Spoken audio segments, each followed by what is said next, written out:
Bienvenidos, somos la sección 2 de clase. Nuestro tema es cadena respiratoria y fosforilación oxidativa. Nuestros integrantes son los siguientes: Madeline Damari Flore Bonilla, Rosa Isela Ramos López, Daniela Alejandra Rivas Mesa, Ana Cecilia Rosa Quintanilla, Rosy Elisa Tiznado Majano y Ana María Vide Velázquez. La importancia biomédica que se tiene en la fosforilación oxidativa es que la respiración está acoplada a la generación de alta energía, que es el ATP, y la mayor parte de este proceso tiene un lugar dentro de las mitocondrias. La organización aerobios pueden captar una proporción muchísimo mayor de energía libre disponible de los sustratos respiratorios que los organismos anaerobios, y la mayor parte de estos procesos, como lo mencionábamos anteriormente, están dentro de las mitocondrias, que también se le denomina como centrales de energía de la célula. También podemos ver que se puede ocupar en diversos fármacos y venenos como cianuro, monóxido de carbono, que estos se inhiben a la fosforilación oxidativa y que pueden tener consecuencias mortales. La organización de la cadena de respiración en las mitocondrias consiste en que las enzimas específicas actúan como marcadores de comportamiento separados por las membranas mitocondriales. Las mitocondrias tienen dos membranas: una membrana externa, que estas son permeables casi a todos los metabolitos, y una membrana interna, que esta es selectivamente permeable, que encierra una matriz. Cada una de ellas tiene sus enzimas.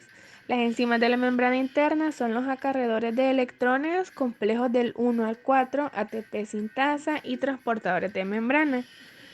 Las enzimas de la membrana externa es el acetil-CoA sintasa, glicerol fosfato aciltransferasa, y las enzimas de la matriz mitocondrial son las enzimas del ciclo ácido cítrico, enzimas de beta-oxidación y piruvato deshidrogenasa. Estas tienen como función principal el transporte de electrones, ya que estas están embebidas en la membrana interna mitocondrial.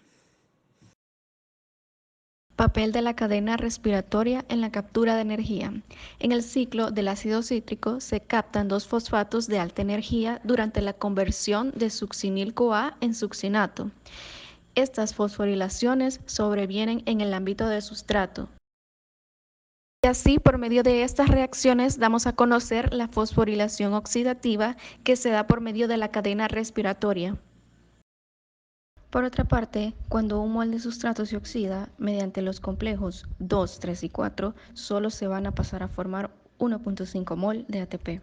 Por cada mol de sustrato oxidado, mediante los complejos 1, 3 y 4, en la cadena respiratoria se forman 2.5 mol de ATP por cada 0.5 mol de O2 consumido. Por otra parte, cuando un mol de sustrato se oxida, por medio de los complejos 2, 3 y 4, solo se forma 1.5 mol de ATP. La teoría quimiosmótica de la fosforilación oxidativa. Aquí los complejos 2, 3 y 4 actúan como bombas de protón, lo que crea un gradiente de protón a través de una membrana negativa en el lado de la matriz. Luego pasan los desacopladores, aumentando la permeabilidad de la membrana a iones, lo que viene a colapsar al gradiente de protón, al permitir que el hidrógeno pase sin atravesar el ATP sintasa. La fuerza motriz de un protón generada impulsa la síntesis de ATP, conforme los protones fluyen de regreso hacia la matriz por medio de la enzima ATP sintasa. Y así desacopla el flujo de electrón a través de los complejos respiratorios de la síntesis de ATP. Desacopladores e inhibidores de la fosforilación oxidativa. Los desacopladores son sustancias que incluyen los fenoles sustituidos, hormonas tiroideas, ácidos grasos de cadena larga. La función de estos es hacer permeable la membrana mitocondrial a los protones. Decíamos que la hacen permeable porque, lo que sucede es que estos protones van a disipar el potencial electroquímico y el gradiente eléctrico. Y en las mitocondrias desacopladas, esta energía va a ser liberada por los electrones para ser disipada en calor. tenemos a los inhibidores, los cuales van a bloquear la transferencia de los electrones en la cadena. Entre ellos encontramos al monóxido de carbono, el cual va a desplazar el O2 de la hemoglobina a nivel celular.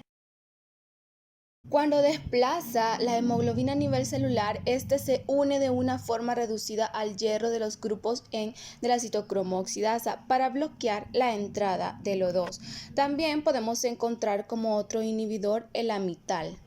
Mecanismo de la fosforilación oxidativa. Podemos decir que es el proceso por el que se forma la ATP. Como resultado de este tenemos la transferencia de electrones desde el NAD o del FAD al O2 a través de una serie de transportadores de electrones. En el organismo aeróbico, esta es una de las principales fuentes de ATP. Entonces, la energía obtenida de la degradación de los carbohidratos o de grasa deriva de la fosforilación oxidativa, que tiene lugar en el interior de la mitocondria. Podemos mencionar 4 moléculas de ATP, 10 moléculas de NAD y 2 moléculas de FAD.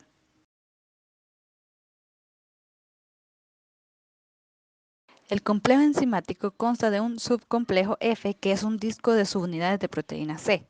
Hay una subunidad y fija en forma de un eje doblado. Entonces, los protones que pasan por el disco de unidades C hacen rotar el disco y la subunidad se fija. Luego, la subunidad se adapta dentro del subcomplejo F de 3 subunidades A y 3 subunidades B, que está fija a las membranas y estas no rotan. Las subunidades B captan de manera secuencial ADP y P para formar lo que es el ATP, que se expulsa a medida que la subunidad rota. Entonces lo que hace es sacar una subunidad B a la vez y la cambia su conformación. De este modo lo que hace es generar 3 moléculas de ATP por cada resolución. En áreas de la claridad no todas las subunidades se han identificado. Se muestran, por ejemplo, el eje también contiene la subunidad. Desacopladores e inhibidores de la fosforilación oxidativa. Entre los inhibidores podemos mencionar a la mormavital. Este inhibe el transporte de electrones mediante el complejo 1. El malonato es un inhibidor competitivo del complejo 2. Y la anticimina A y el dimercaprol inhiben la cadena respiratoria en el complejo 3. En los desacopladores tenemos al 2,4-N-nitrofenol, que es el más utilizado. Y para finalizar tenemos a la tremogenina, que es un desacoplador fisiológico que se encuentra en el tejido adiposo pardo. Su función es generar calor corporal en el recién nacido y durante la hibernación en el animal. Diferencias entre el anabolismo y el catabolismo. El anabolismo es la fase donde se construyen las moléculas que el cuerpo necesita. Su tipo de fase es constructiva y esta consume la energía del organismo. Su reacción es endergónica de reducción y de síntesis. En el anabolismo se producen moléculas complejas a partir de moléculas simples. En las hormonas vamos a encontrar al estrógeno, la insulina, la hormona de crecimiento y la testosterona. Un ejemplo del anabolismo puede ser cuando los aminoácidos se convierten en proteínas, la glucosa en glucógeno y los ácidos grasos en triglicéridos. Por lo contrario, el catabolismo es un proceso que descompone las moléculas grandes del cuerpo en otras más pequeñas. Su tipo de fase es destructiva y por lo contrario del anabolismo, este libera energía para el organismo. Los estados de control respiratorio consisten en la disponibilidad del ADP, ya que esto puede controlar el índice de la respiración de las mitocondrias, lo cual se debe a una oxidación y a una fosforilación. Estas están firmemente acopladas, esto que quiere decir que la oxidación no puede proceder por la cadena respiratoria sin la fosforilación. Como se muestra en el cuadro, hay 5 fases, cada una de ellas tiene condiciones que limitan el índice de respiración. Casi todas las células están en estado de reposo, esto que quiere decir que se encuentran en el estado 4 y la disponibilidad del ADP controla la respiración. Cuando se realiza el trabajo del ATP, se convierte en ADP, lo que lo permite que ocurra la respiración, que a su vez reabaste las reservas de ATP. En ciertas condiciones, las concentraciones de fosfato inorgánico también pueden afectar el índice de funcionamiento de la cadena respiratoria.